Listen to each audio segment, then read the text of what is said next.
Hello जी, कैसे हैं सब भाई? आप सब ठीक हो गए और मैं भी बहुत ही बढ़िया हूँ। तो अभी मेरा फेसबुक में थोड़ा सा दिक्कत चल रहा है, तो मैंने सोचा है मैं ऑल वीडियोस डालूंगी यूट्यूब पे और दूसरे वाले पेज पे। ठीक है, तो कुलभूषण का मेरा थोड़ा सा वो रहा था कि मतलब बहुत सारे लोग मुझे मैसेज आ रहे कि मैम बनाओ बनाओ बनाओ वीडियो, तो मैंने सोचा कि बना ही देती हूँ। तो उनका नौकरी तक का मैंने बना दिया था, जो भी एजुकेशन का। फिर आती है जॉब की बारी। जॉब की बारी उसकी ऐसा है कि 2014 में उसकी पोस्टिंग हुई थी। 2014 में ही उसका मतलब भर्ती हुआ था, वो मार्च अप्रैल की बात है, तो अक्टूबर की उसकी पोस्टिंग थी। तो उसके बाद रहता क्या है, भर्ती देने गया, जॉब लग गई, सब कुछ ठीक था, 9 महीने ट्रेनिंग करके आ गया। फिर उसके बाद हमारा घर बार सब कुछ बना, क्योंकि उस टाइम हमारे पास घर भी नहीं था।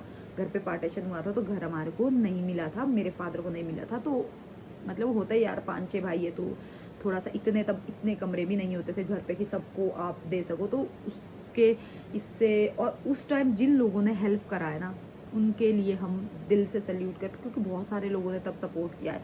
आज की डेट में लोग बोलते हैं कि आप उनको प्रायोरिटी क्यों देते, आप उनके लिए ऐसा क्यों करते। अरे जो लोग उस टाइम काम आते ना, जब आप मतलब इतने मतलब लाइक मिडिल क्लास, बहुत लोअर फैमिली से, कि आप को खाने के लिए आप अपने ज़मीन से सब कुछ करें, आपके पास मतलब पैसा नहीं है, आपके पास पावर नहीं है, आपके जान पहचान नहीं है, तो जो उस टाइम आपकी हेल्प करता ना, उससे बड़ा साथी आपका कोई हो नहीं सकता। आज पैसा है, सब खड़े रहेंगे, मैं नहीं, मैं सब सल्यूट करेंगे, बट ये चीज़ गलत है। क्योंकि आप उस टाइम को देखो जब आप बहुत डाउनफॉल में थे, और उस टाइम आपके साथ जो खड़ा था उसको आप देखो, आज भी उसका सपोर्ट करो। भले ही अप्स एंड डाउन्स आते रहते, क्या पता जो उस टाइम इतने लेवल में था, आज उनकी सिचुएशन मतलब हमारे से नीचे होगी, ऐसा भी हो सकता। तो काफ़ी सारी चीज़ें थी, घर बार भी बन गया भगवान की दया से सब कुछ। फिर उसके बाद जो बोलते हैं ना कि ऐसा नहीं वैसा, उसके बाद क्या हुआ कि लाइक फिर किरण का रिश्ता हो गया, किरण की शादी। और किरण की शादी उसने बहुत मतलब इतने अच्छे से करवाई है। मैं तो सबसे बड़ी थी तब, उतना मतलब जब मेरी शादी हुई तब उतना एफोर्ड नहीं किया किसी ने भी, क्योंकि फाइनेंशियली बहुत ज़्यादा वीक थे। तो कोई बात नहीं, उस टाइम मेरे हस्बैंड ने सपोर्ट किया, चल ठीक है, इन्होंने अपने तरीके से सब कुछ किया, अपने घर में ही सब कुछ किया। तो मुझे उतना मतलब ऐसा बर्डन उसके ऊपर पड़ा नहीं, ना फादर के ऊपर, ना मदर के ऊपर, ना कुलभूषण के ऊपर। तो मैं खुद भी चाहती थी कि ना पड़े, क्योंकि मुझे पता था कि मेरे घर की सिचुएशन उस टाइम की क्या थी।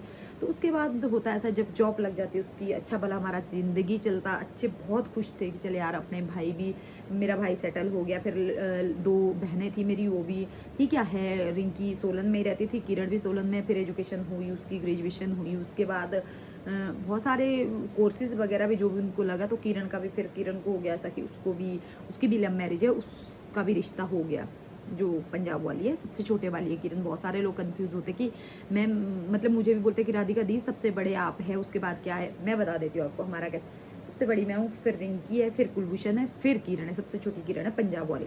तो उसकी शादी 2000 जब लॉकडाउन लगा था ना, लॉकडाउन के मतलब होता ना, जब आप दड़ोजा जाता है, गेरे फेरे जाते हैं, जो भी बोलते हैं आप आपा के इसमें ना, सबसे अपनी अपनी लैंग्वेज में बोलते हैं।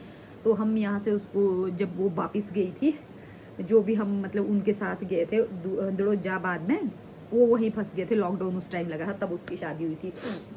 2020-21 की बात है शायद, 21 में लगा था कि 20 में लगा था लॉकडाउन।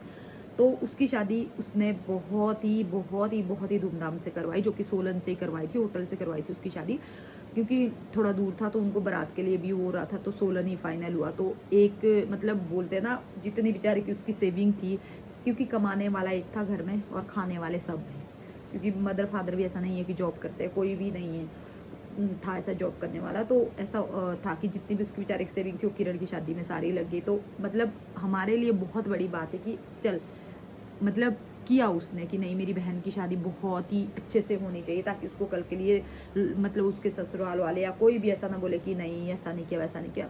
मतलब एक जो होता है ना, घर की रिस्पॉन्सिबिलिटी समझ ना करने में, जो आज की डेट में ये बोलते हैं ना, कुछ नहीं होता सब भूल जाते हैं। अरे वो माँ बाप से पूछो, जिन माँ बाप ने 26 साल तक पाला पोसा, इतना एफर्ट किया कि नहीं हमारा बच्चा वहाँ तक पहुँचे, और आज की डेट में वो मतलब लाइक, चलो कुछ चीज़ें ऐसी है कि जो बताने के लायक भी नहीं है, पर ऊपर वाला जब देता है ना, तब खुद पता लगता है, क्योंकि मैं चाहती हूँ कि जैसी सिचुएशन, जैसे वो जो आज मेरे मदर फादर की हालत है ना, जिसकी वजह से भी है, भगवान वो सब अच्छा उनके साथ एक बार ज़रूर करना जो कि मेरे मदर फादर के साथ कर रहे हैं लोग। उसके लिए भगवान बोलते हैं ना, कर्मा इज बैक। भगवान के घर में देर है अंधेर नहीं है, वो रूटीन घूम के आएगा। यूं घूम, ये ऐसा चक्र भी हुआ कि ये एक बारी टाइम दिखाता ही है। उनका क्या है, अभी मदर फादर है, कोई दिक्कत नहीं, कितने साल जीना, जहाँ वो 20 साल जीने थे वहाँ वो 10 साल जिएंगे, क्योंकि सबसे पहले तो उनके लिए कुलभूषण ही एक बहुत बड़ा सदमा है। दूसरा कार्तिक है, वो भी उनके लिए ऐसा है कि नहीं अब क्या करना, वो इतना मतलब इतना सोच के बैठ गए वो कि अब क्या होगा या हम कितने टाइम तक वो रहेगा, तो वो चीज़ रहती है। तो उसके बाद बढ़िया किरण की भी शादी होगी अच्छे से, तो फिर रिंकी का भी रिश्ता होने लगे। उसको ऐसा था कि मुझे शादी नहीं करना है, तो मैं उसको बोलती थी कि रिंकी, हमने भी बहुत अच्छे लड़के ढूंढ के दिए कि नहीं, उसको ऐसा था कि मुझे शादी नहीं करनी। बहुत लोग उसको ऐसे बोल रहे थे कि नहीं शादी करो शादी, तो कुलभूषण एट पार ये बोला, लास्ट उसकी वर्डिंग ये थी कि अगर दीदी को शादी नहीं करनी है तो इसको कोई प्रेशराइज नहीं करेगा, इसको कोई बोलेगा नहीं कि इसको शादी करनी है। और मेरे भाई का एक वर्ड था कि तूने अगर शादी नहीं करनी है कोई बात नहीं, तू रहे भी सोलन में, तू गाँव भी मत आ, मैं पालूंगा तुझे, बैठ के पालूंगा, कोई बात नहीं, आने वाले टाइम में तू मेरे बच्चे को देखियो। मेरे लिए अगर तुझे नहीं शादी करनी, कई बार होता है ना इंटरेस्ट नहीं होता यार कि मुझे शादी करनी, ज़रूरी नहीं कि हर एक पर्सन। तो रिंकी थोड़ा उस टाइप की थी कि उसको शादी का मैं बहुत कम इंटरेस्ट था कि मुझे नहीं करनी। और जो उसकी शादी है किस मजबूरी में हुई ये भी मैं आपको नेक्स्ट वीडियो में ज़रूर बताऊँ, क्योंकि जब कुछ ढोल के पोड़ खुल रहे तो तसल्ली से ही खुलने चाहिए, ठीक है। तो किस वजह से उसकी शादी हुई और क्यों उसने शादी की, किसके दबाव में शादी की, ये भी मैं आपको नेक्स्ट ब्लॉग में बताऊंगी, क्योंकि ये बहुत बड़ा ब्लॉग बन रहा है यार, फिर अपडेट नहीं हो पाता है। तो ये आपको किसी भी जगह नहीं मिलेगा, मेरा ब्लॉग सिर्फ यूट्यूब में मिलेगा। बाकी मैं आपको लिंक दे दूंगी व्हाट्सएप पे, इंस्टा पे और फेसबुक पे।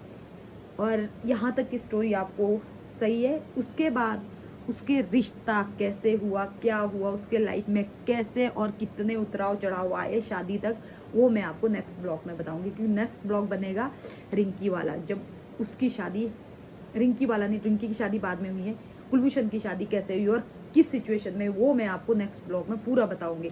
और बहुत जल्दी आपके सामने वो वाला ब्लॉग भी लाऊंगी। वीडियो अच्छी लगी लाइक एंड शेयर ज़रूर करना। Bye bye.